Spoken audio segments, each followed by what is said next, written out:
¿Pregunta o afirma? Afirmo, doctor. Afirma, sí, son divertículos, ¿sí? Ok. Y estamos viendo aquí una nodulación en relación a un crecimiento ganglionar. No confundir con los vasos sanguíneos que vienen aquí, ¿verdad? ¿Sí? Los vasos ilíacos están aquí en esta área. No vamos a confundirlo con nódulos, son simétricos si lo están viendo aquí. Pero aquí sí hay un nódulo en relación pues a un ganglio linfático aumentado de tamaño. Y vean el engrosamiento que hay de la pared del colon pues en relación al carcinoma del colon. Aquí lo vemos en la reconstrucción del plano sagital. Vean la estenosis que se condiciona. Y se acuerdan de cómo venía la mucosa. Y aquí se interrumpe. ¿Sí? Vean el grosor aquí de la pared y vean el grosor de la pared aquí. Otro corte en este mismo paciente para ver la estenosis y el engrosamiento de la pared.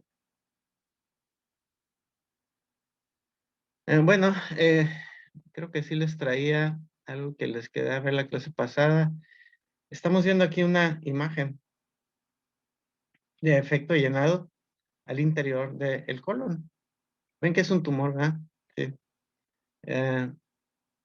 Aquí lo estamos viendo, miren. Es una formación polipoide, otra formación polipoide aquí, pero vean la densidad, ¿sí? La densidad es semejante a la de la grasa, ¿verdad? Sí. Estamos viendo lipomas en este paciente, muy claramente visibles. ¿Se acuerdan del que vimos en colon por enema por ahí? Aquí lo podemos corroborar. Si medimos el coeficiente de atenuación, ¿cuánto mediría, Giselle? Si pongo el cursor aquí, mido el coeficiente de atenuación. Marta, No lo recuerdo, doctor. Mariana, Alcocer. ¿Yo? Ah, ok. De -100 a -50, creo. ¿Cuánto? -100 a -50 unidades Hounsfield. Menos 100 unidades Hounsfield, sí. Menos 100 a menos 120 unidades Hounsfield es lo que mide la grasa, sí. Son unidades negativas. Y estaremos seguros de que eso es un lipoma. Giselle, Marta, son cosas de lo más básico en radiología, ¿verdad? Sí. Y si lo más básico no lo tienen fijo, pues lo más complejo ni de chiste, ¿sí?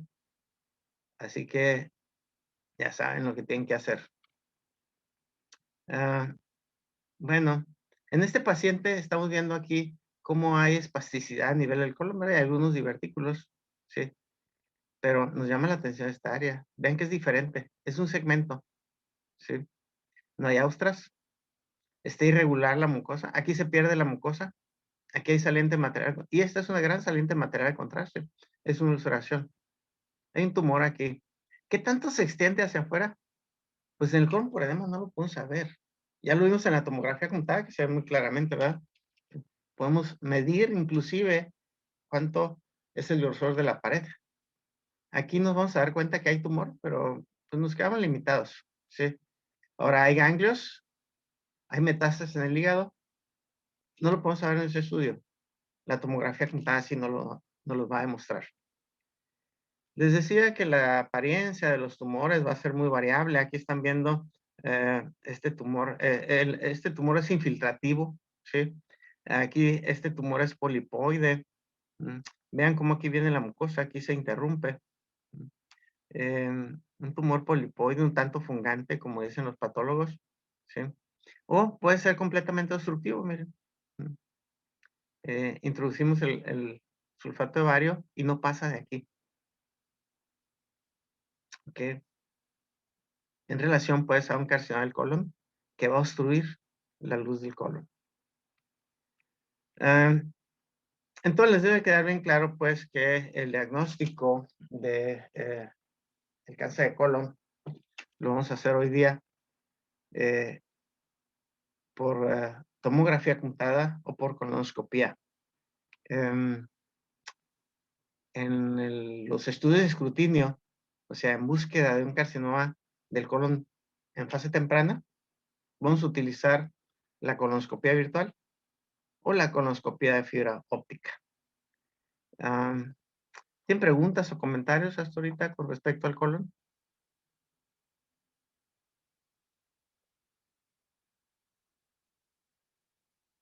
Ya se dan cuenta el papel que van a jugar los estudios de imagen. Am, yo creo que les queda muy claro. Yo esperaría. Por eso les digo si hay preguntas o comentarios. Doctor, Sí, yo tengo duda, no me acuerdo si vimos ejemplos de enfermedad de Crohn en, enfermedad de Crohn.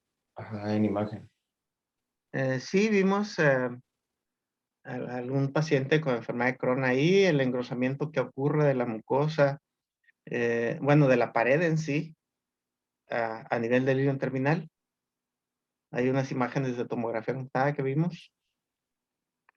Que es cuando hay edema en la pared. Y se ¿Perdón? diferencia.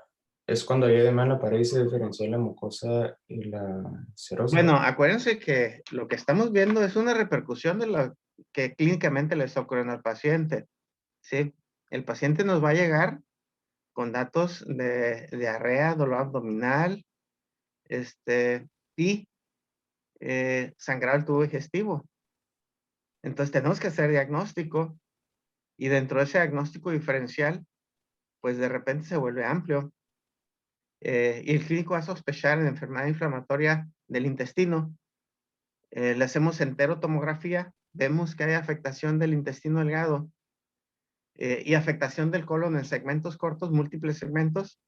La primera posibilidad es enfermedad de Crohn. Pero otra vez, suena muy fácil hacer el diagnóstico, no es tan fácil. ¿Sí? Ahora, la afectación está en el colon izquierdo y el paciente tiene proctitis.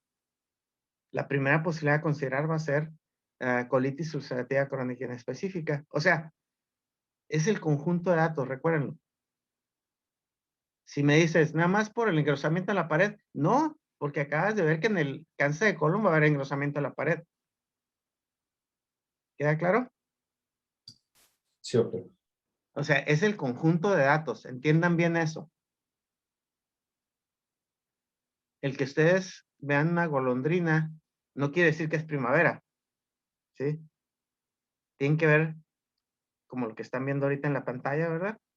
Flores, el clima tiene que estar agradable, tiene que ser en los meses que corresponde. O sea, es todo un conjunto de datos para que piensen que es primavera. No es porque viene un pajarito, ¿ok? ¿Alguna otra pregunta o comentario?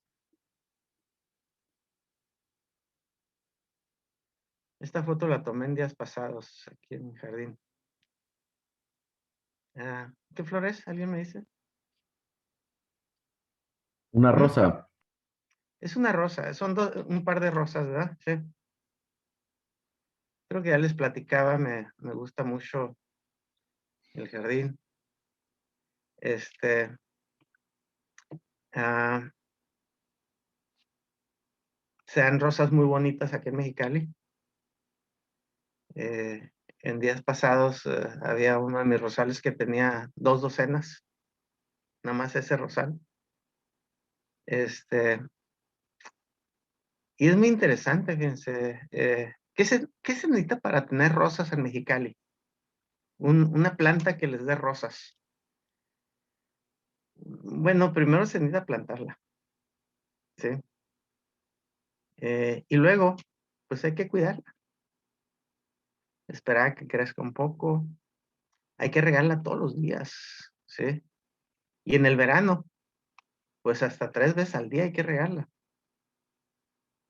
Eh, Hay que ponerle eh, fertilizante a la tierra, es un alimento para las plantas. Hay que removerle la tierra por ahí un poquito. Eh, de repente hay plagas, entonces hay que ponerle insecticida para que no le ataquen las plagas, no se enferme. Este, y esperar a que en la primavera y en el otoño dé unas flores muy bonitas. Mm, Oiga, pero pues, qué trabajo, ¿no? O sea, qué lata para poder tener rosas.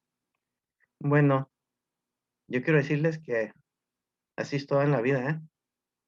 Todo, todo, absolutamente todo lo que ustedes quieran. Van a tener que seguir todo un proceso, como el de cultivar una rosa, o sea, desde sembrar hasta que vean el resultado final, ¿sí? Cada las rosas ocupan sol, definitivamente, pero requieren un clima templado. Ah, entonces, el verano hay que cuidarlas de más para que no se sequen, pero sus flores son muy pequeñitas. Y el invierno también no las deja vivir muy a gusto,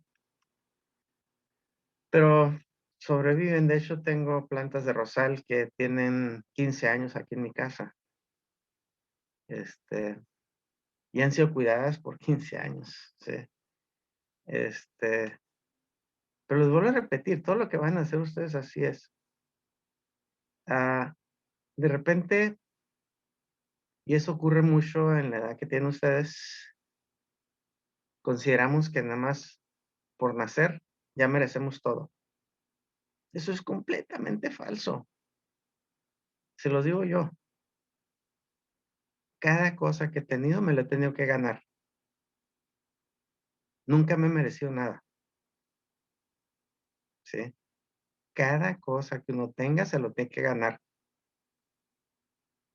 Y debemos pensar aquí así, yo no me merezco nada. Si yo quiero algo, me lo voy a salir a buscarlo, ¿sí?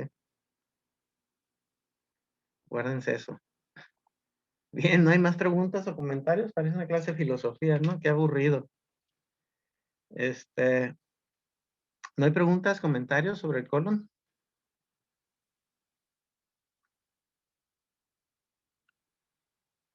Ok, vamos a avanzar.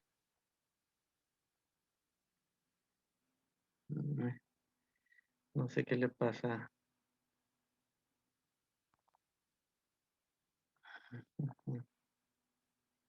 Déjenme cerrar ventanas porque de repente no quieren.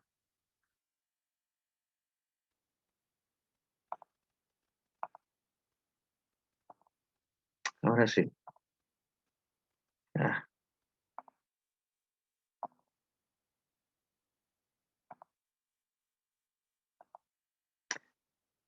Bueno, vamos a seguir entonces con el curso y vamos a ver radiología del hígado, la vesícula y las vías biliares.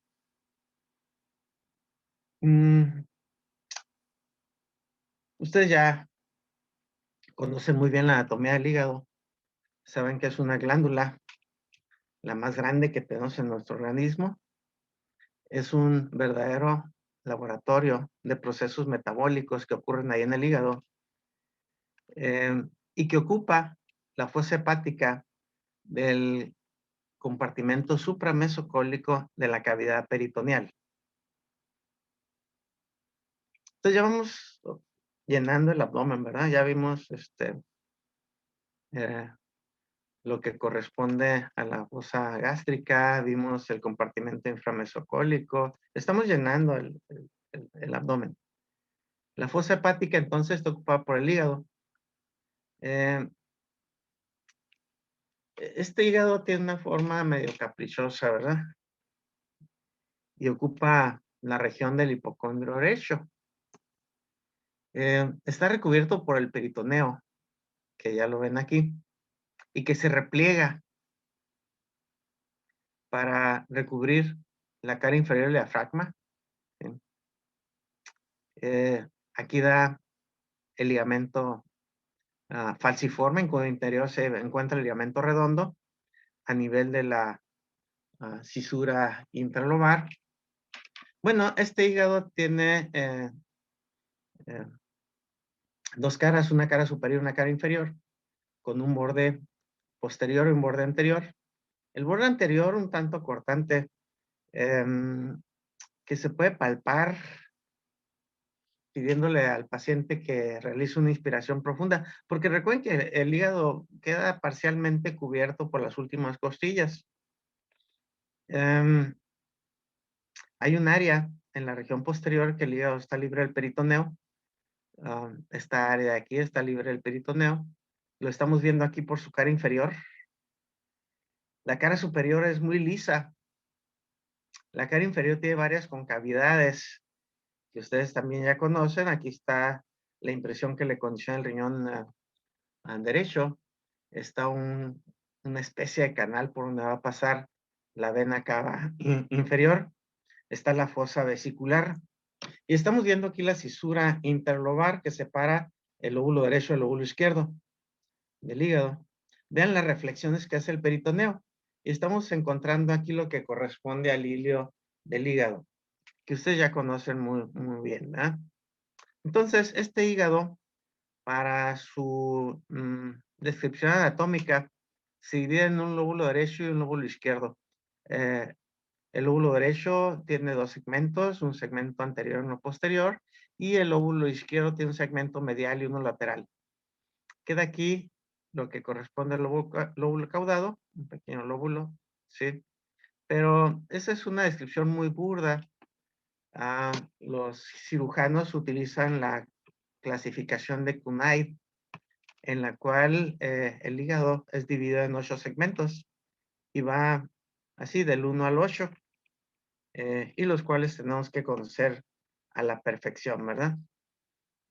Ese hígado está recubierto, parte del peritoneo, por una cápsula de tejido fibroso. Tiene una cápsula que contiene el tejido hepático. Es la cápsula de Gleason. Esa cápsula de Gleason está muy inervada y es lo que le duele al paciente cuando hay distensión. Llega a distenderse la cápsula de Gleason en pacientes con hepatomegalia, por ejemplo, o un absceso hepático, y la distensión de los nervios de la cápsula de Gleason le van a condicionar el dolor al paciente. Bueno, es muy importante conocer la arquitectura interna del hígado. Ya vimos que se divide en 8 segmentos, y esto está en relación también a la división de su vasculatura y de las vías biliares. Ya recuerdan ustedes la región del hilo del hígado, en donde vamos a encontrar 3 elementos principales. Están viendo aquí en lo que corresponde a la vena porta, la arteria hepática y el conducto hepático común a nivel del hilio del hígado. Conocen muy bien la vena porta. ¿Cómo se formó, Raúl Madilla, la vena porta?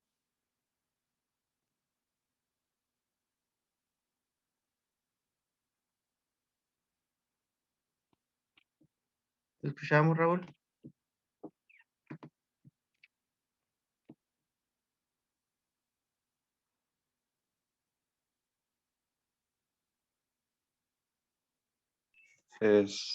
Es por la esplénica y la mesentérica superior.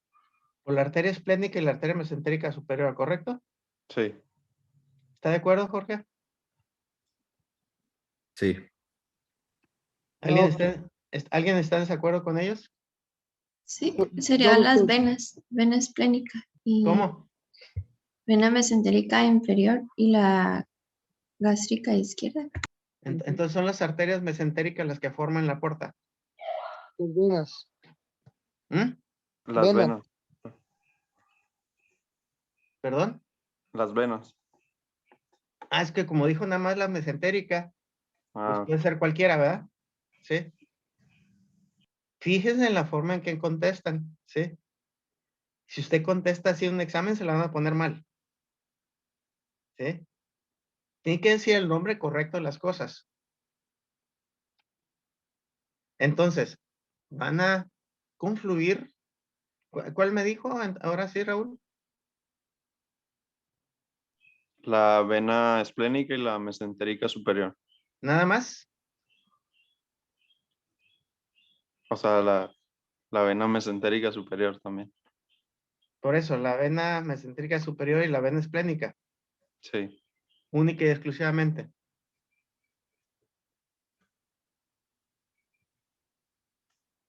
Bueno, su anatomía anda mal. ¿sí? Ya saben lo que tienen que hacer. Ponerse a estudiar. Recuerden que están siendo calificados todos los días, ¿eh? Así, sencillo. Entonces, esta vena porta va a llegar al hilo del hígado y se va a dividir en una rama derecha y una rama izquierda, que se van a seguir subdividiendo hasta llegar a lo que corresponde al lobulillo hepático. Ahí en el lobulillo hepático vamos a ver que se forma la vena centrolobulillar para ir uniéndose a otras venas y finalmente conformar los vasos suprahepáticos que van a confluir hacia la vena cava inferior. Van a desembocar en la vena cava inferior, que ya vimos que pasa por detrás del hígado. Bueno, estos vasos suprahepáticos son tres. Suprahepática derecha, suprahepática media y suprahepática izquierda. Y van a estar conformando también parte de las divisiones del hígado. La suprahepática izquierda va a dividir el segmento lateral del segmento medial del hígado, ¿sí? Y la suprahepática derecha, pues el segmento anterior al segmento posterior del hígado. Bueno, hablábamos entonces del lobulillo del hígado. Vean que la arteria hepática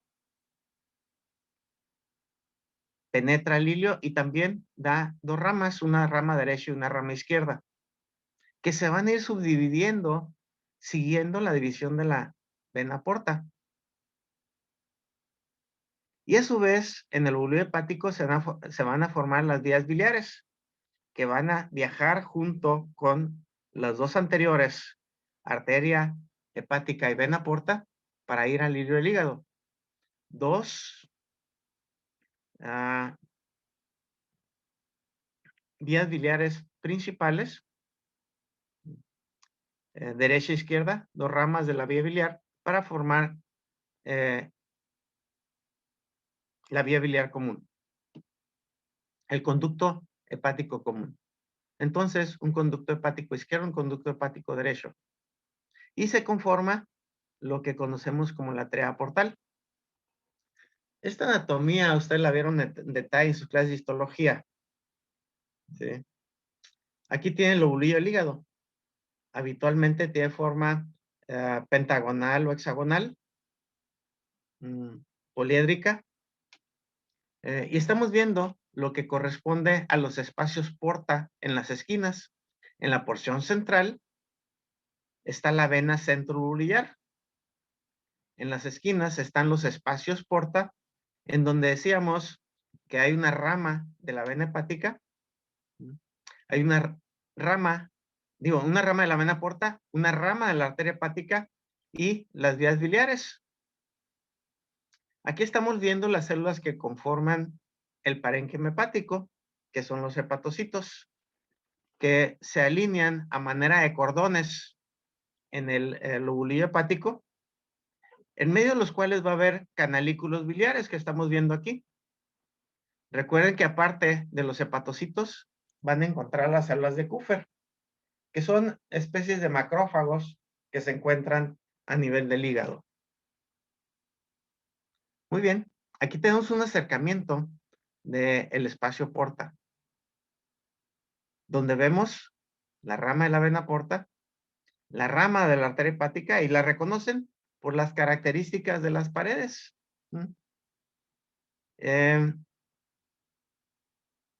Y aquí viene algo importante. Si se dieron cuenta, la vena porta llega al hilo del hígado y se ramifica. Eso no hacen las venas. Eso lo hacen las arterias. Pero la vena porta se conforma como una arteria. Se comporta como una arteria. ¿Sí? Eso hace que su pared sea gruesa. A diferencia de las venas suprahepáticas, que se comportan como tal, como una vena. ¿Sí? Y entonces su pared es más delgada. Hay que recordar también que entonces al hígado le llega sangre por dos vías. El 80% de la sangre que le llega al hígado le llega por la vena porta. Apenas el 20% de la sangre que le llega al hígado le llega por la vena, por arteria hepática. Es un abastecimiento sanguíneo dual. Y les decía, aquí en el espacio portal estamos viendo la rama de la vena porta, la rama de la arteria hepática y las vías biliares. Aquí está un conductivo biliar, aquí está otro conductivo biliar. Vean que aquí desembocan los canalículos biliares que están entre los hepatocitos. Y en la porción central del lobulillo van a tener la vena centrolobulillar. Aquí tienen un dibujo tridimensional de la estructura. Y pues dibujos esquemáticos anatómicos hay muchos. Lo único que me gustaría es que mis alumnos los vieran y se los aprendieran, ¿verdad? Porque hay muchos. Aquí está la vena centrolobulillar. Aquí están los canalículos hepáticos. Los hepatocitos, los cordones de hepatocitos. Y aquí está el espacio porta, en donde nuevamente vemos una rama de la vena porta, una rama de la arteria hepática y una rama de la vía biliar. Es la tríada portal que está en los espacios porta. Hay un espacio ahí que es el espacio Edison, que es un espacio intersticial, importante también para todo lo que va a estar ocurriendo ahí en el hígado. Muy bien. Vamos a empezar a ver entonces la vía biliar. Ya vimos dónde tiene origen la vía biliar. En los canalículos biliares. Y que de ahí van a partir vías biliares intrahepáticas para ir en los espacios porta acompañando a la vena porta y a la arteria hepática. La vena porta es gruesa, la arteria hepática es delgada. Dos conductos hepáticos principales a nivel del ilio se van a unir, el conducto hepático derecho y el conducto hepático izquierdo, para conformar el conducto hepático común. Ese conducto hepático común se le va a unir el conducto cístico, que es este que está aquí. Y a partir de aquí se va a formar el conducto colédoco. Este conducto colédoco tiene tres porciones. Una porción suprapancreática, su nombre es muy explícito, ¿verdad? Está por encima del páncreas. Una porción intrapancreática, cruza el tejido pancreático. Y una porción ampular, donde llega a nivel de la papila de Vater. Y donde se le va a unir el conducto pancreático principal. Lorena, ¿qué otro nombre tiene el conducto pancreático principal?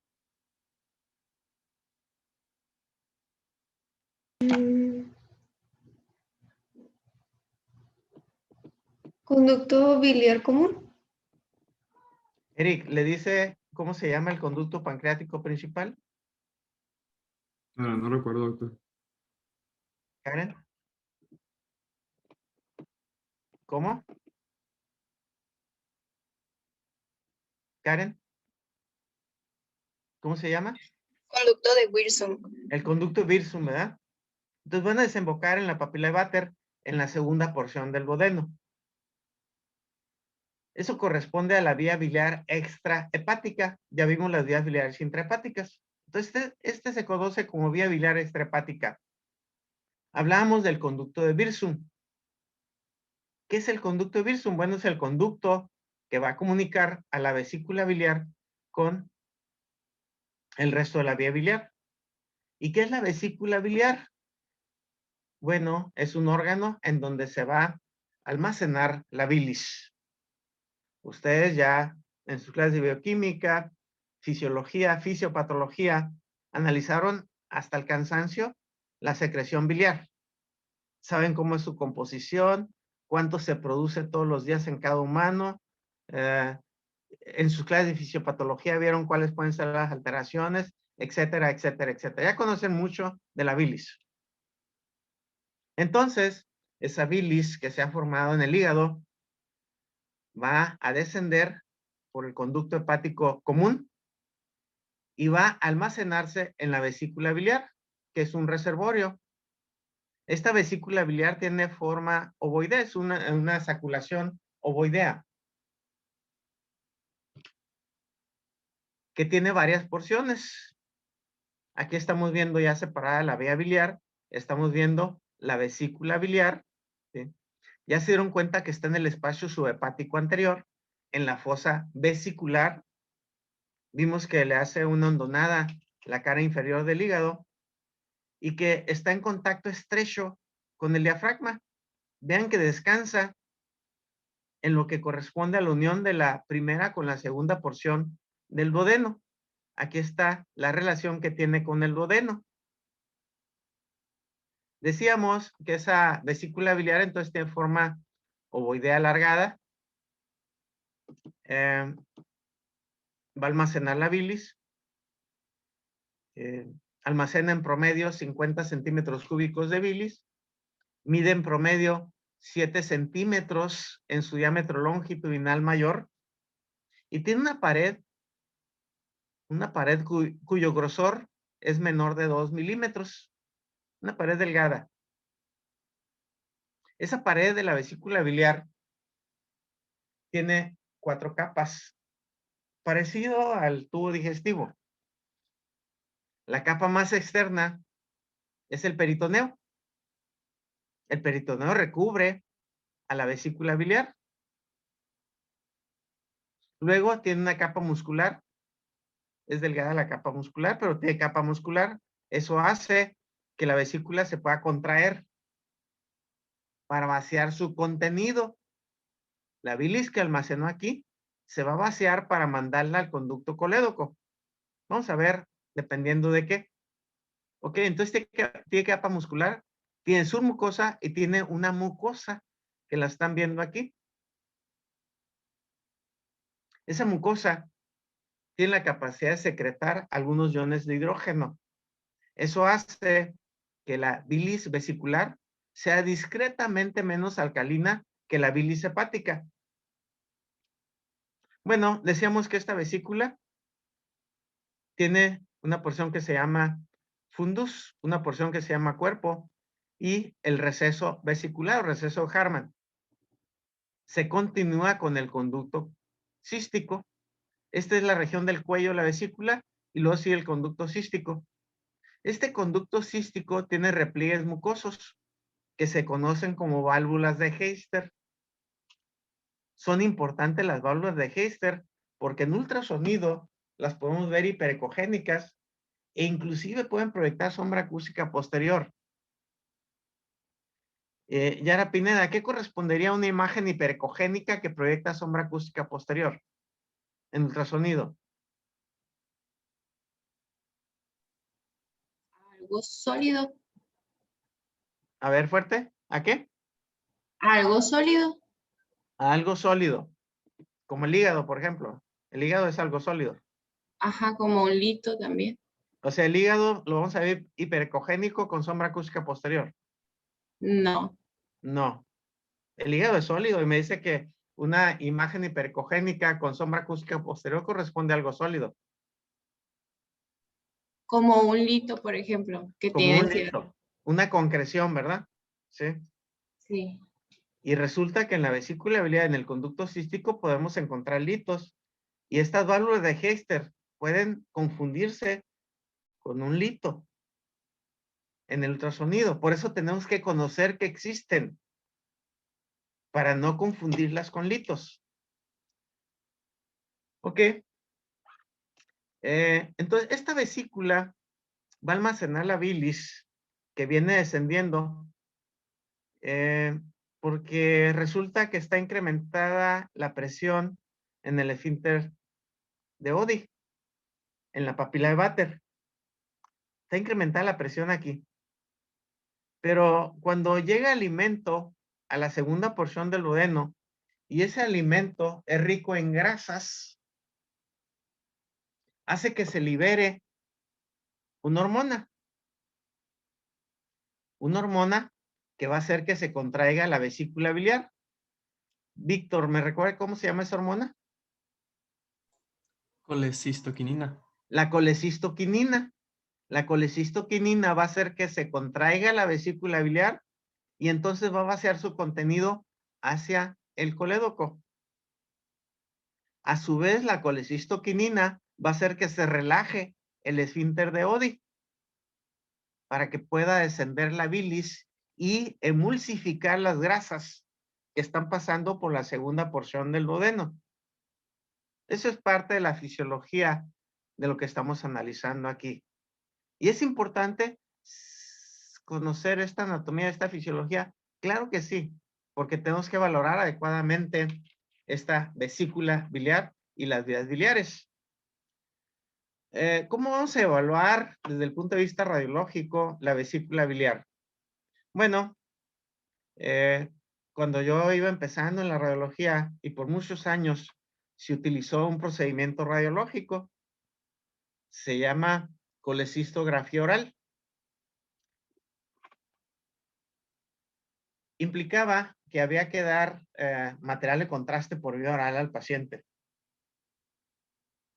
8 tabletas de un material de contraste yodado de eliminación por vía hepática. Un material de contraste que se elimina por vía hepática, por vía biliar, y se almacena en la vesícula. Y al almacenarse, opacifica la vesícula. Hoy día no se utiliza la colecistografía oral. Tenía muchos problemas. Era muy buena para el diagnóstico. Ya están viendo aquí 2 defectos llenados en relación a litos al interior de la vesícula. Pero hará unos, ya será ahorita ya 20 años que yo no hago una colecistografía oral. Hoy día, la vesícula biliar la vamos a poder valorar muy adecuadamente mediante el ultrasonido. La colecistografía oral quedó en el olvido. Bueno, pero tenemos que acordarnos de algo de la vesícula biliar.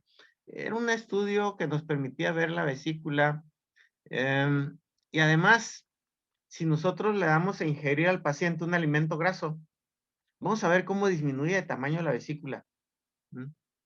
Vamos a tomar una radiografía con el paciente en ayuno completo y después de que ingiera 20 gramos de grasa.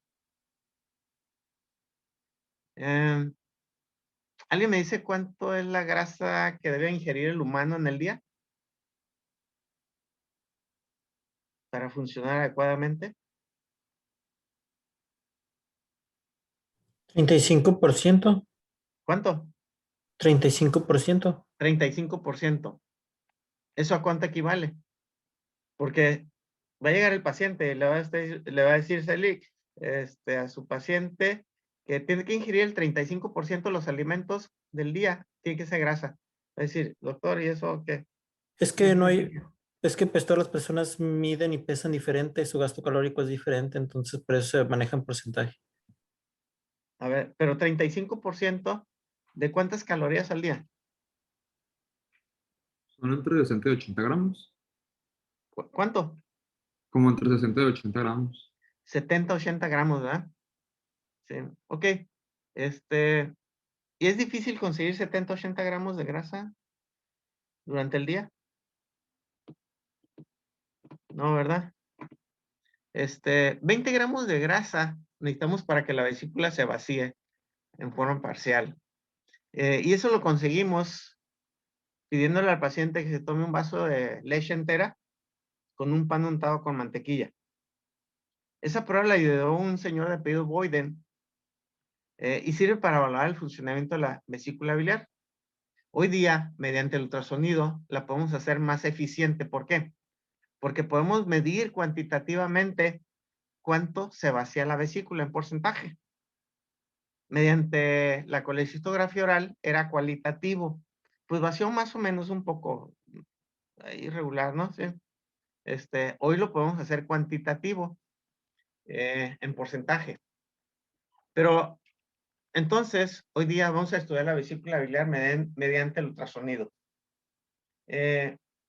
Alejandra, ¿cómo se va a ver la vesícula biliar desde el punto de vista ultrasonográfico?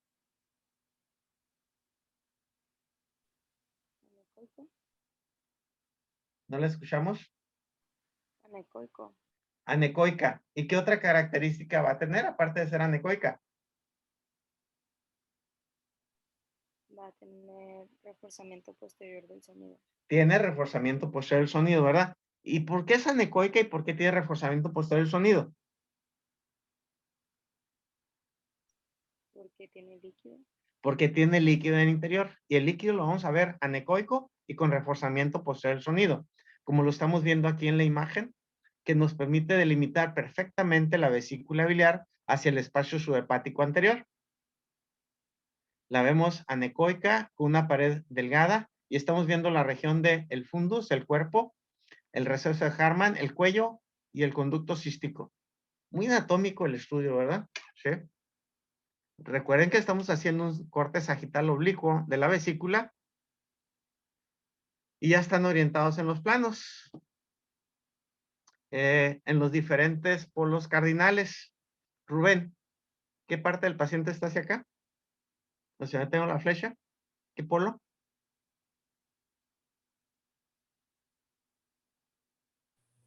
Derecho, o sea, posterior. Edgar, ¿qué polo está hacia acá?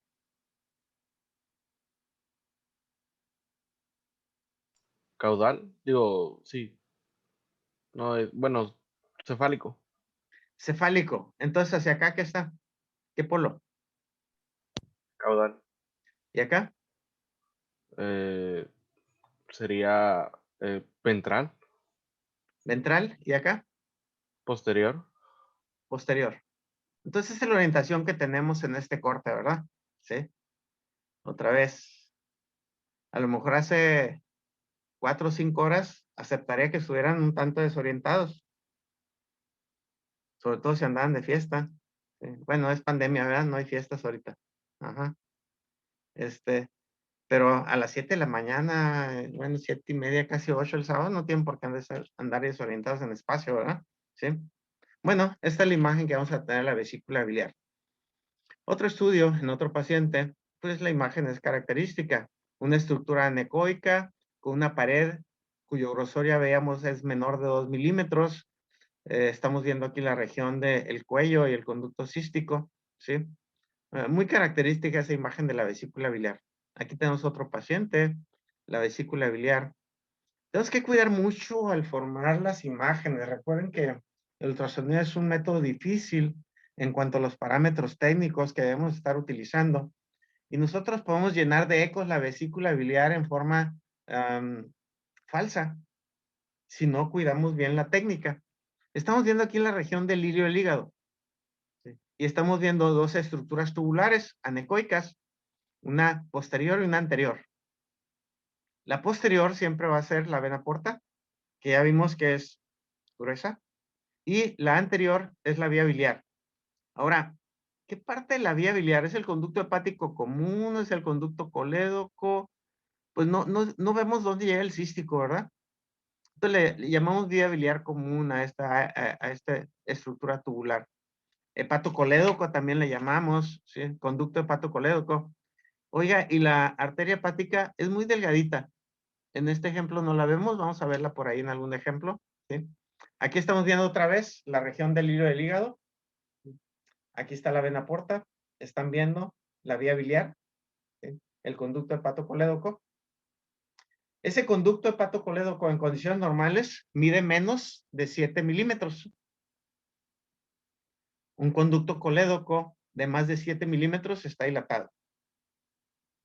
Estamos viendo hacia la región posterior otra estructura tubular que pasa por detrás del hígado y que corresponde a la vena cava inferior. Ven aquí claramente el diafragma y lo que corresponde al tejido hepático. Están viendo el tejido hepático aquí, ¿sí? Y algunas estructuras tubulares anecoicas que corresponden a vasos sanguíneos. Las vías biliares intrahepáticas en condiciones normales no las vemos en ultrasonido. Cuando las vemos quiere decir que están dilatadas. Entonces, en condiciones normales, las estructuras tubulares que vemos en el hígado son vasos sanguíneos. Y vean que tienen pared de grosor diferente. ¿Ya vieron la pared de este vaso? Muy aparente, ¿verdad? Muy gruesa. A diferencia de la pared de este vaso, que casi ni se ve. Esta es una rama portal, esta es una rama suprahepática. Aquí lo vemos claramente también, miren este vaso. Y vean la pared de este vaso. Los de paredes gruesas son ramas de la vena porta. Las de paredes que casi no se ve son ramas de los vasos suprahepáticos. Bueno, aquí tenemos un corte transversal que nos da mucha anatomía. Como corte transversal, entonces debemos entender que este es el lado derecho del paciente, este es el lado izquierdo del paciente, la porción anterior, la porción posterior. A nivel de la parte media de la porción posterior, estamos viendo esta imagen hipercogénica que proyecta sombra acústica posterior. Es el cuerpo de la vértebra. Por delante vemos una estructura tubular cortada en su eje menor, otra estructura tubular cortada en su eje menor. Ya saben que por delante de la vértebra van a correr la aorta y la vena cava inferior. La aorta hacia la izquierda, la vena cava inferior hacia la derecha. Ya están viendo aquí otra estructura tubular, pero en su eje mayor, y corre de izquierda a derecha para unirse a esta otra que está aquí. Esta es la vena esplénica uniéndose a la vena mesentérica superior. Si yo hiciera un corte inmediatamente por encima de este nivel, Ricardo, ¿qué estaría cortando?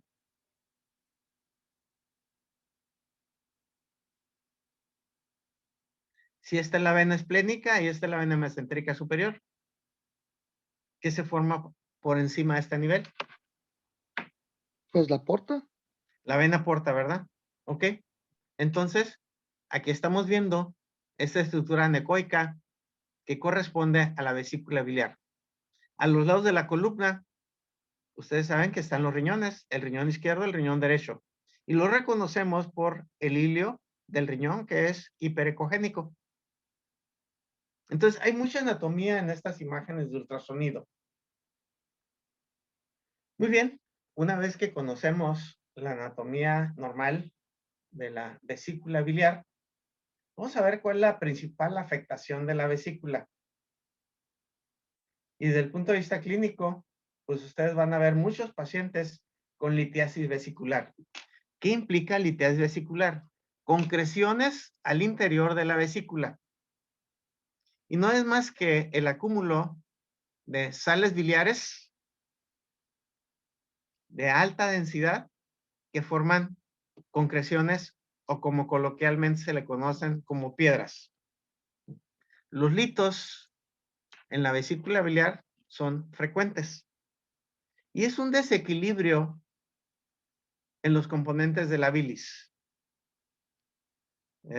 Una bilis muy saturada en sales va a generar litos y le llamamos una bilis litogénica porque va a generar litos. Esos litos pueden ser de bilirrubinato de calcio. Entonces van a tener calcio, pero apenas en el 20% de los litos. Y el 80% van a ser de sales de colesterol. El colesterol es un éster, es una grasa, y entonces no va a tener calcio. Esto es importante en el diagnóstico. ¿Por qué? Porque en rayos X los vamos a ver única y exclusivamente cuando tengan calcio. Eso es lo que hace diferente el ultrasonido. Vamos a poder visualizar los litos independientemente de su composición. Y los vamos a ver con las mismas características que vamos a ver más adelante. Entonces, la litiasis vesicular es un padecimiento frecuente. Puede ser un lito único, como lo están viendo aquí, o pueden ser múltiples, pueden ser pequeños, pueden ser grandes. Y cuando son pequeños, tienen el problema de que van a poder viajar a través del conducto cístico y entonces se van a ir al conducto colédoco o se van a ir hacia el conducto hepático común y de ahí a las vías biliares intrahepáticas. Más frecuentemente se van al conducto colédoco y llegan a atorarse en la papila de Vater. Y si se atoran ahí, ¿qué van a condicionar? Proceso obstructivo al paso de la bilis. Y entonces, pues no hay paso de la bilis hacia el duodeno. Y ocurre hiperbilirrubinemia, o sea, incremento de la bilis en sangre. María Isabela, ¿qué dato clínico va a encontrar en el paciente?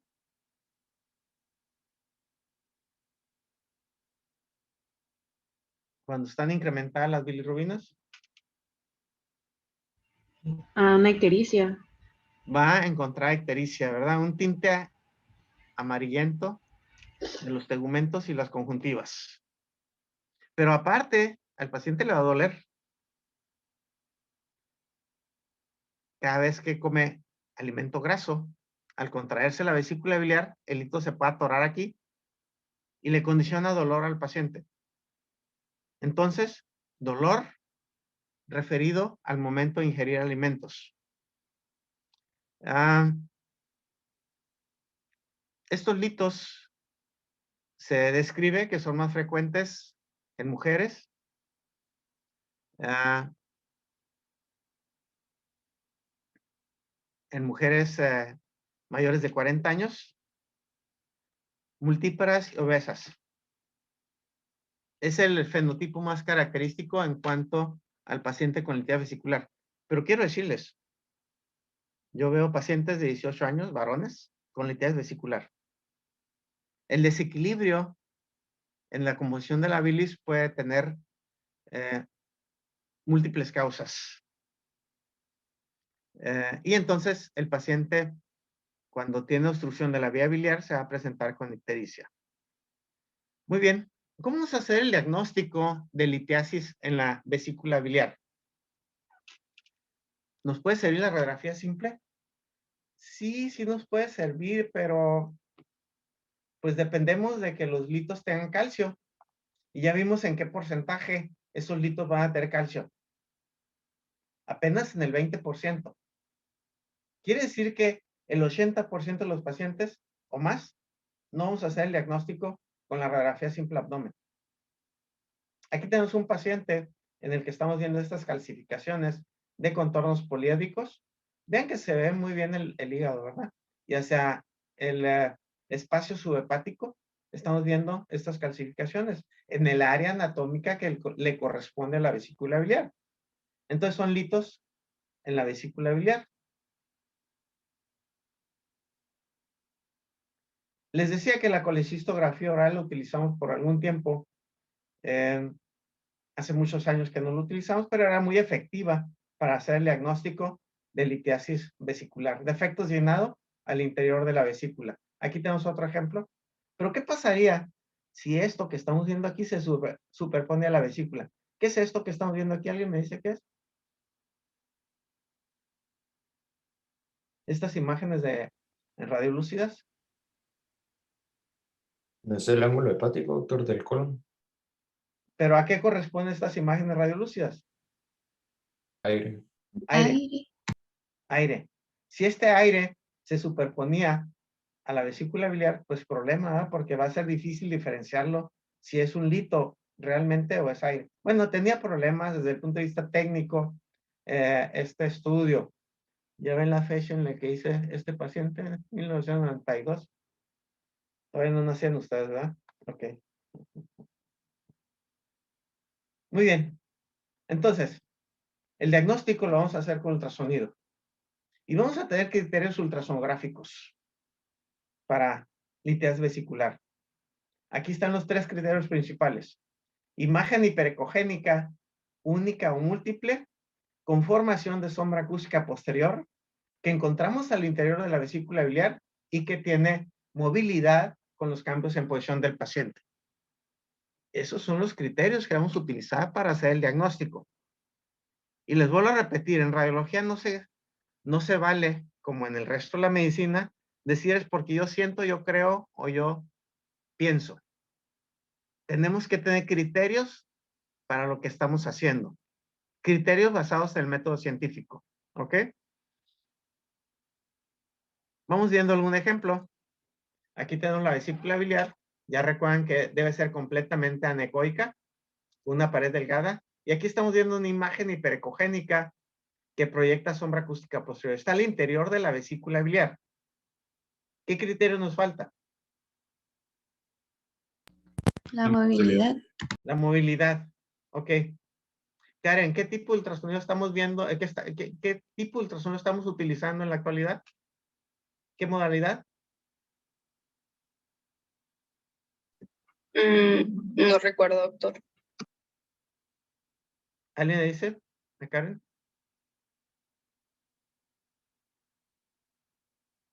Modalidad M. ¿Cuál? M. No se escucha.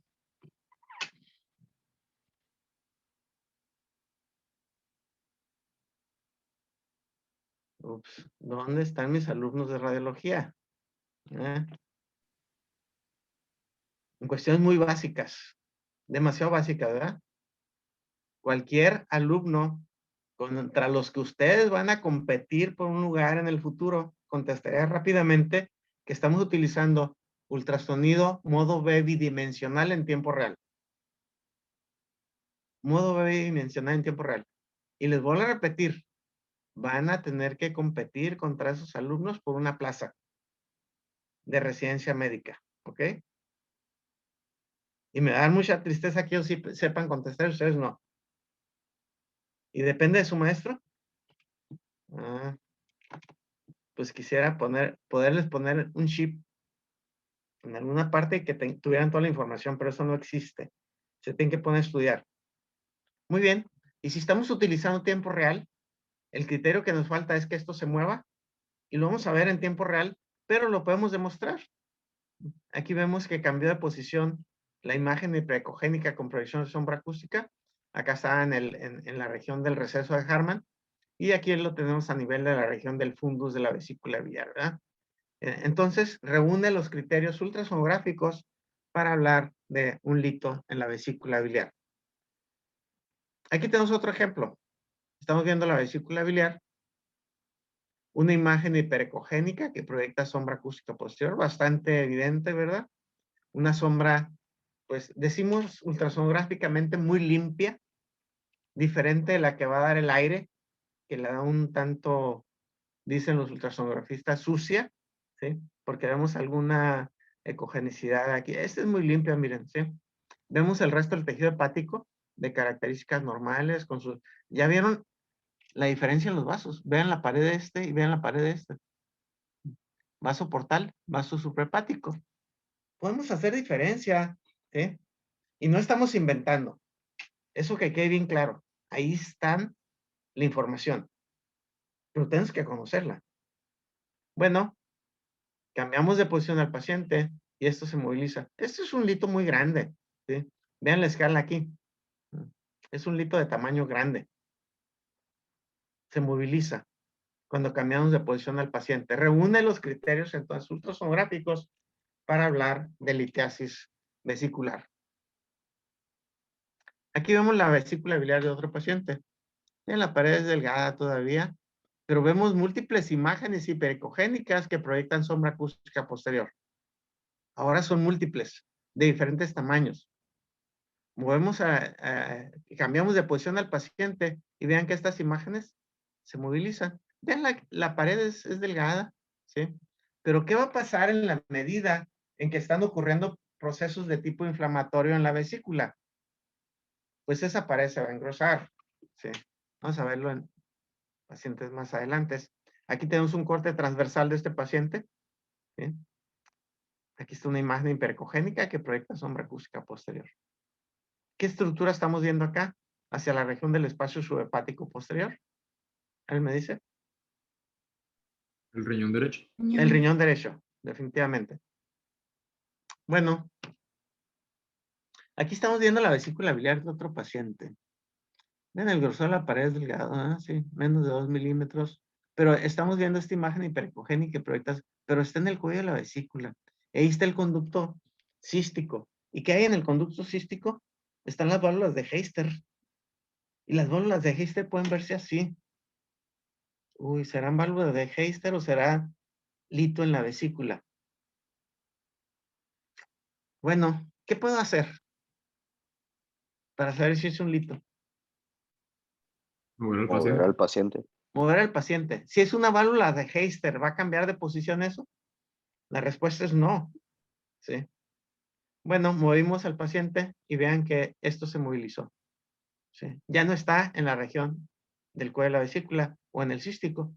Se movió, sigue proyectando sombra acústica, corresponde pues a un lito, no fue una válvula de Heister.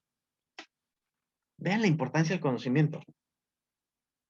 No confundirnos. Aquí tenemos otra imagen de este mismo paciente, en donde está la imagen hipercogénica que proyecta sombra acústica posterior. Ok, yo quiero convencerlos. Yo espero que se pueda. ¿Es imaginación el ultrasonido o ahí está la información? Ahí está la información, ¿verdad? ¿Sí? No es imaginación, para nada. No nos vamos a imaginar nada. Tenemos que demostrar lo que estamos diciendo. ¿Ok? Y esa demostración está en base al conocimiento. Bueno, aquí vemos la vesícula biliar de otro paciente. Y vemos una imagen hiperecogénica. ¿Es un lito? ¿Reúne los criterios? ¿Qué le falta? Primero, no tiene sombra acústica posterior. Y segundo, un lito se quedaría en la parte alta de la vesícula, porque recuerden que el paciente está en decúbito dorsal, ¿verdad? La parte baja es esta. ¿Se quedaría aquí? No. Y luego cambiamos de posición al paciente, ¿sí? Y esto no cambia de posición, ahí permanece. Está adherido a la pared. Ese es un pólipo, ¿sí? Es un pólipo en la vesícula. ¿Lo podríamos confundir con un lito? Bueno, si no sabemos los criterios diagnósticos de la litiasis vesicular, sí se confundiría. ¿Me recuerda los criterios, Gerardo? Una estructura hiperecogénica que proyecta sombra acústica posterior y que cambia al mover cambia de lugar al mover de posición del paciente. Ok. Presenta movilidad con los cambios del paciente, ¿verdad? Esto no reúne los criterios, no es un lito. Oiga, pero parece. Sí, pero no es. ¿Puede estar seguro? Sí, sí, estoy seguro. Porque no reúne los criterios. ¿Ok? Vean, otra proyección de este mismo paciente. Está adherido a la pared de esa imagen hiperecogénica. Entonces eso no es un lito, es un pólipo. Esos pólipos pueden ser de colesterol o pueden ser hiperplásicos y dependen de la pared vesicular. Bueno, vean la pared de esta vesícula, ya está engrosada, ¿sí? Mide más de 2 milímetros, está hiperecogénica. Y además en el interior de la vesícula vemos esta imagen hiperecogénica que proyecta sombra acústica posterior. Pero aparte, vemos este material ecogénico aquí. ¿Proyecta sombra acústica? No, ¿verdad? Y está irregular. Cambiamos de posición al paciente y vean que se forma un nivel. ¿Un nivel qué, Yara? Hidroaéreo. Hidroaéreo. ¿Puede ¿No? ver el aire en ultrasonido así?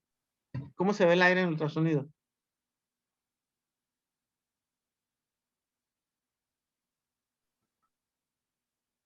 No recuerdo. No recuerda. Ok. ¿Cómo se ve el aire, Rubén? Tiene como que sombra, pero ruidoso. ¿Alguien de... Anecoico. Pero ecoico. A ver. Como que se van a extremos opuestos. Alguien dijo anecoico, alguien dijo hiperecogénico, hiperecoico. Mariana, ¿cómo se ve el aire al coser?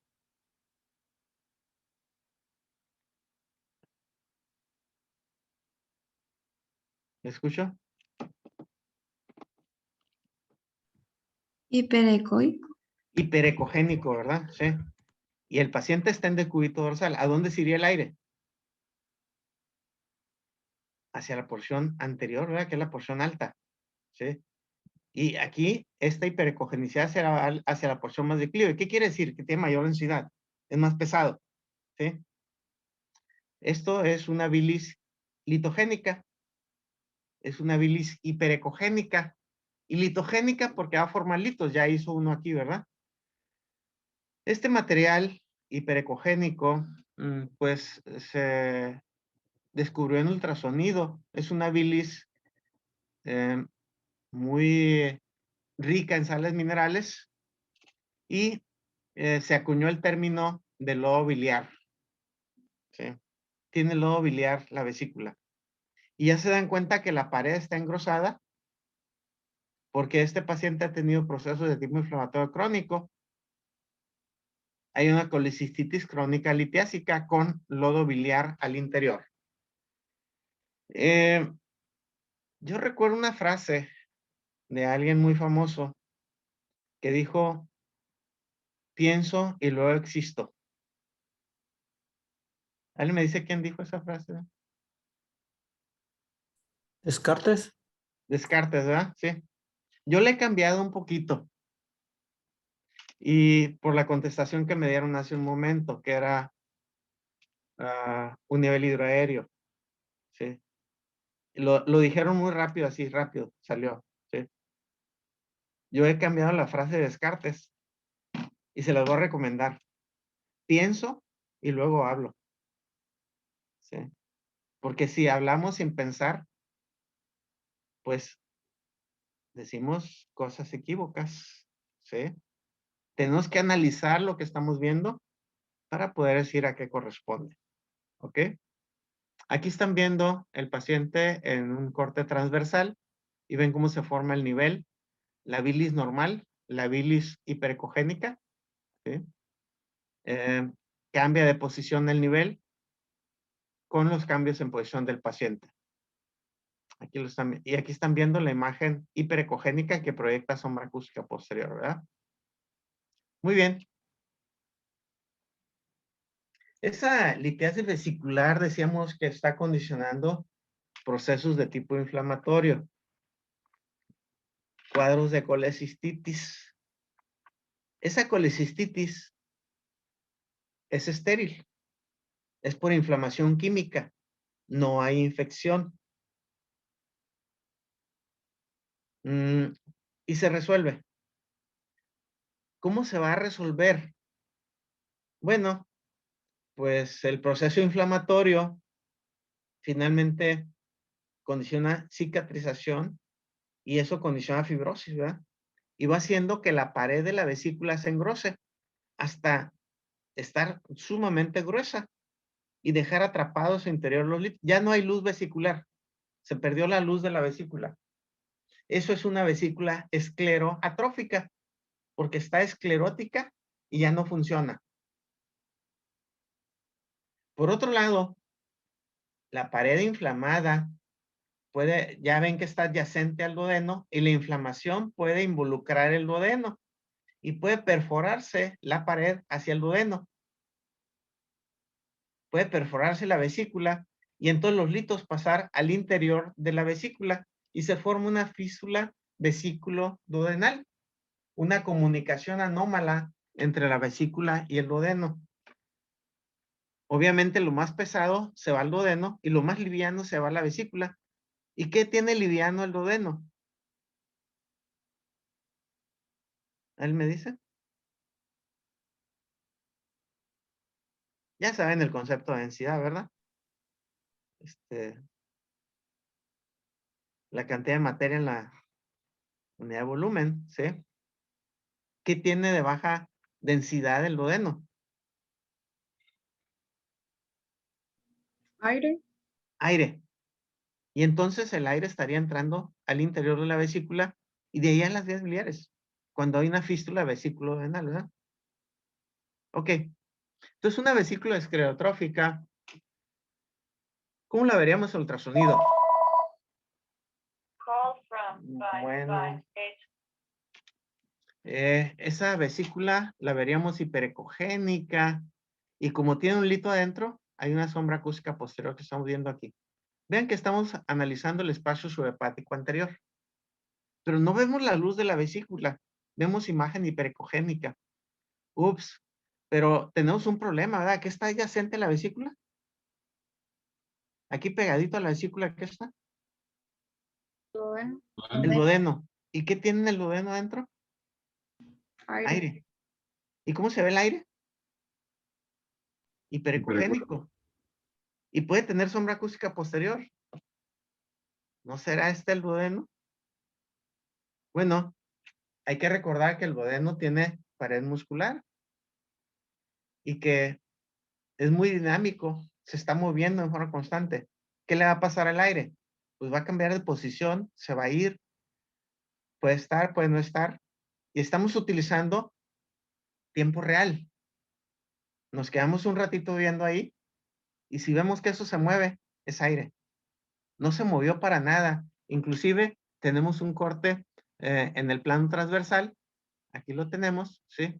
Y estamos viendo que está igualito. Eso es una vesícula esclerotrófica con litiasis en su interior, ¿sí? Vista mediante el ultrasonido. Nuevamente, yo les pregunto, ¿estamos inventando cosas o nos estamos imaginando cosas? No, es conocimiento, ¿sí? Y tenemos que tener ese conocimiento para poder hacer diagnóstico en forma correcta. Ok. ¿Nos sirve la tomografía computada para valorar litos en la vesícula? Pues sí nos va a servir, pero Karen, de acuerdo a lo que usted ya sabe, ¿qué tanto serviría la tomografía?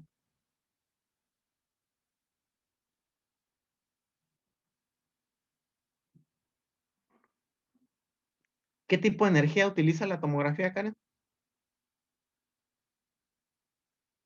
¿Cómo se forman las imágenes?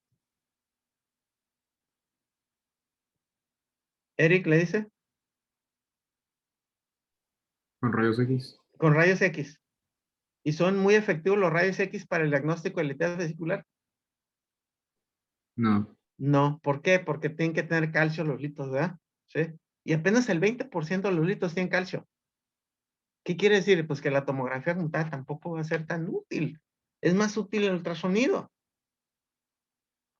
La eficacia diagnóstica del ultrasonido anda alrededor del 99% para hablar de litiasis vesicular.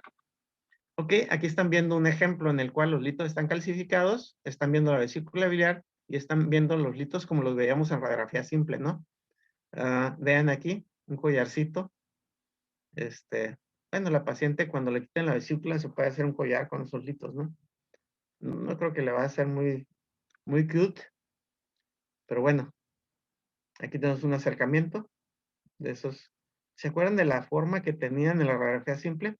Aquí lo estamos viendo en la tomografía computada igualitos, ¿no? Poliédricos.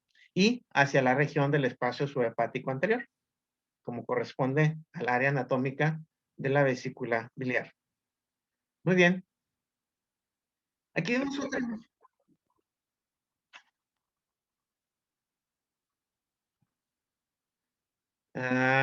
A ver, no lo entendí.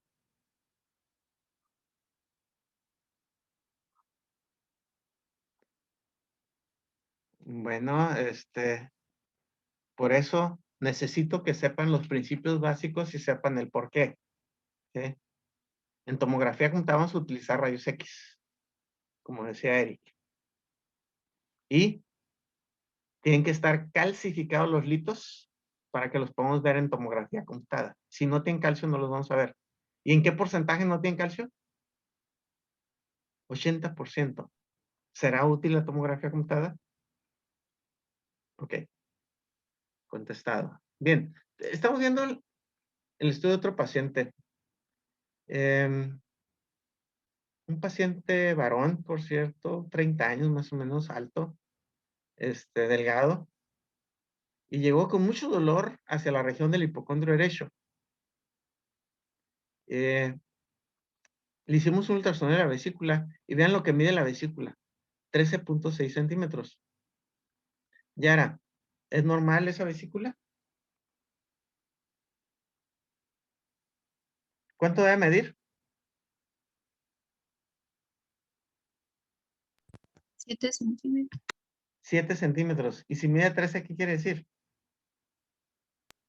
¿Está dilatada o agrandada? Está dilatada, ¿verdad? Sí. Está dilatada. ¿Y por qué podría estar dilatada? Bueno, pues porque está obstruido el conducto cístico, ¿verdad? Sí. Se dilata la vesícula y eso duele porque distiende fibras nerviosas. ¿Ok? Entonces está dilatada la vesícula. Tenemos que buscarle ¿qué? Pues tenemos que buscarle un lito, pero le vemos un lito. Ups, no muy claramente, pero tenemos que buscárselo. Entonces, en un corte transversal vemos la dilatación de la vesícula. Vean que la pared es gruesa. Está engrosada la pared hiperecogénica. Y aquí viene el conducto, el cuello de la vesícula y el conducto cístico. Y estamos viendo aquí una imagen hiperecogénica que proyecta sombra acústica posterior. Pero está en el conducto cístico. ¿Será válvula de Hexter o será un lito? Bueno, este paciente lo movimos para todos lados y no pudimos mover eso. Pero tiene dilatada la vesícula. ¿Sí? Yo diagnostiqué un lito a nivel del conducto cístico. Nos lo enviaron para una colangioresonancia magnética. Esto es resonancia magnética. Estamos viendo la vesícula biliar hiperintensa en esta secuencia de pulso y vean la imagen que está aquí. ¿Sí? Y luego le hicimos una colangioresonancia como tal, donde vemos exclusivamente la vesícula biliar mediante resonancia y vean que aquí viene el conducto cístico y aquí está el lito. Aquí no necesitamos ningún material de contraste. Es una secuencia especial para ver el líquido que casi no se moviliza, el líquido estático de la vesícula biliar. Y quiero que lleven esta imagen a la que yo tenía aquí. Aquí está y aquí está el lito, ¿verdad? ¿Sí? Realmente requeríamos este estudio muy complejo, costoso. Vamos a ver que no en cualquier lado hay resonancia magnética. Ya tenemos diagnóstico, pero el clínico quería corroborarlo. Y aquí lo tenemos plenamente corroborado, ¿verdad? ¿Sí? Un lito a nivel del conducto cístico. Bien.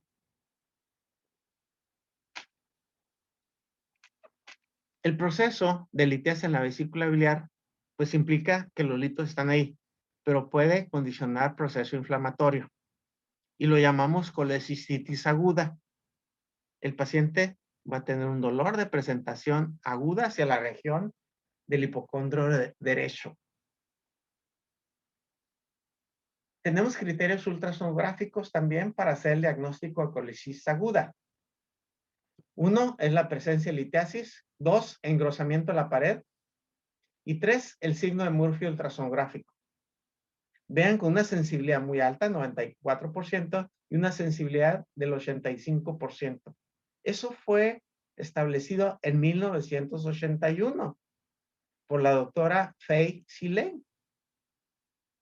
Hoy día, con las mejores máquinas que tenemos, vamos a ver que tenemos una sensibilidad y especificidad del 99% para el diagnóstico de colecistitis aguda. Alumnas, lean acerca de la doctora Fay Silene. Es una doctora del grupo del Hospital General de Massachusetts en la Universidad de Harvard en Boston. Líder en cuanto a enseñanza de ultrasonido a nivel mundial. Me tocó escuchar muchas de sus conferencias. Hoy día la doctora está retirada, ella es una persona muy grande. Cuando escuché sus conferencias estaba en plenitud. Y una persona súper respetable y respetada. ¿Sí? Cualquier mujer puede alcanzar ese nivel teniendo el conocimiento. Ojalá y sigan esos ejemplos. Por ahí es por donde deben encaminarse. ¿Ok? Ella estableció criterios entonces que hasta la actualidad se utilizan. Se han ido ampliando. Y aquí tenemos otra vez presencia de litiasis vesicular, signo de Murphy ultrasonográfico, engrosamiento difuso de la pared vesicular, distensión vesicular, ya vimos una vesícula dilatada, podemos encontrar líquido perivesicular, material ecogénico intraluminal, y hoy día tenemos una certeza diagnóstica hasta del 99%, mediante el uso del ultrasonido. Vamos viendo algún ejemplo. Decíamos que uno de los criterios es ver litos en la vesícula. Ya sabemos cuáles son los criterios para litiasis vesicular. Imagen hiperecogénica, que proyecta sombra acústica posterior y que se moviliza con los cambios en posición del paciente. Pero otro de los criterios es que haya engrosamiento en la pared, pero el engrosamiento de la pared tiene que tener características especiales. Ya veíamos en la colicitis crónica, el engrosamiento es hiperecogénico sólido. Aquí hay edema. ¿Y qué implica edema? Incremento de líquido en el espacio intersticial. Gerardo, ¿cómo se ve el líquido en ultrasonido? Hiperecogénico. ¿Cómo?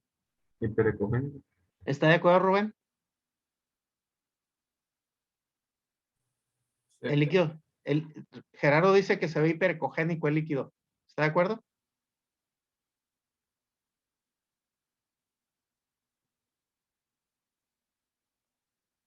A ver, Alejandra, sáquenos de la duda.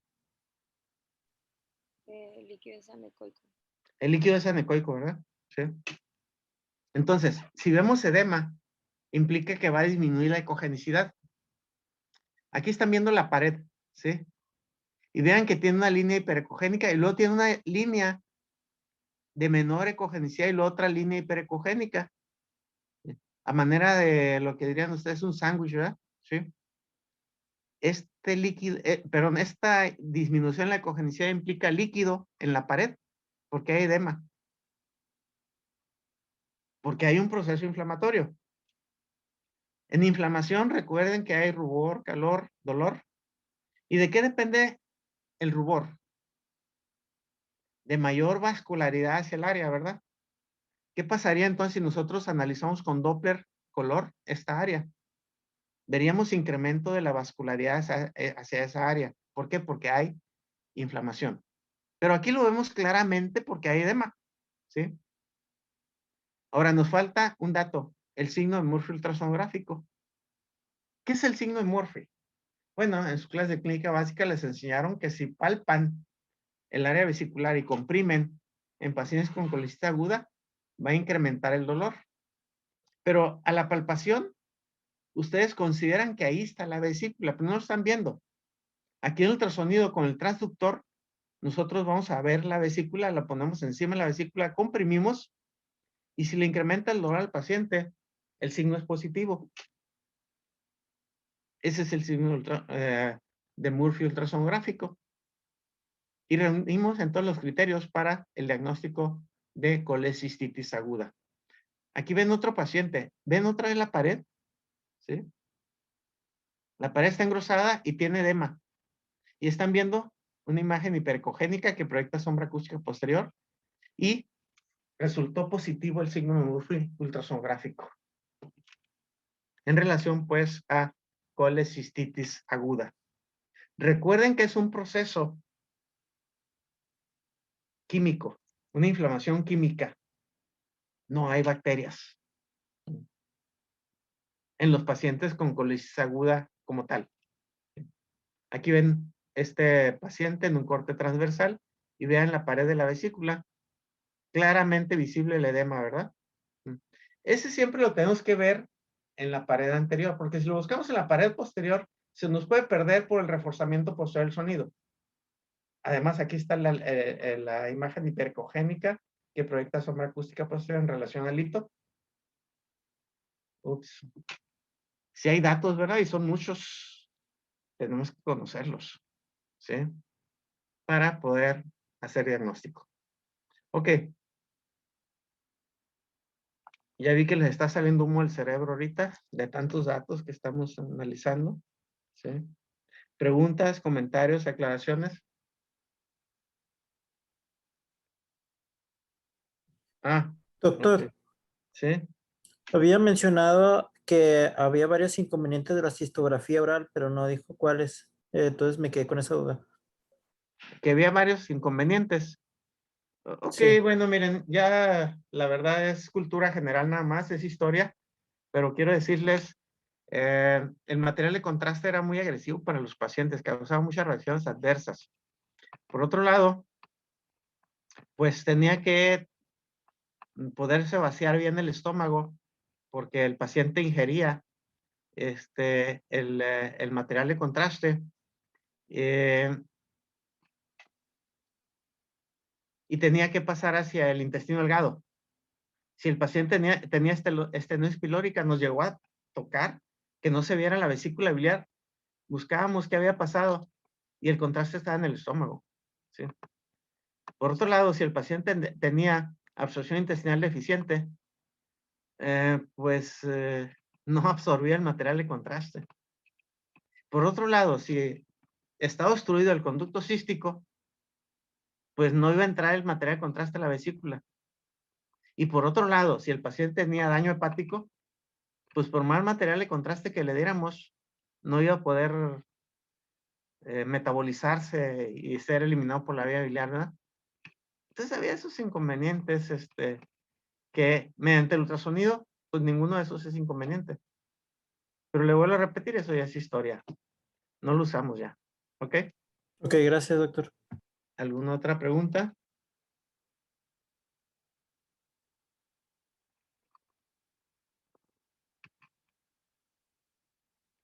Ok. Como recomendación, ¿sí? Su carrera de medicina, tiene que ser aprovechada al máximo. Ustedes la aprovechan para andar caminando, ir viajando, ir haciendo otras cosas. El resultado va a ser muy malo, ¿eh? Dedíquense a lo que están haciendo.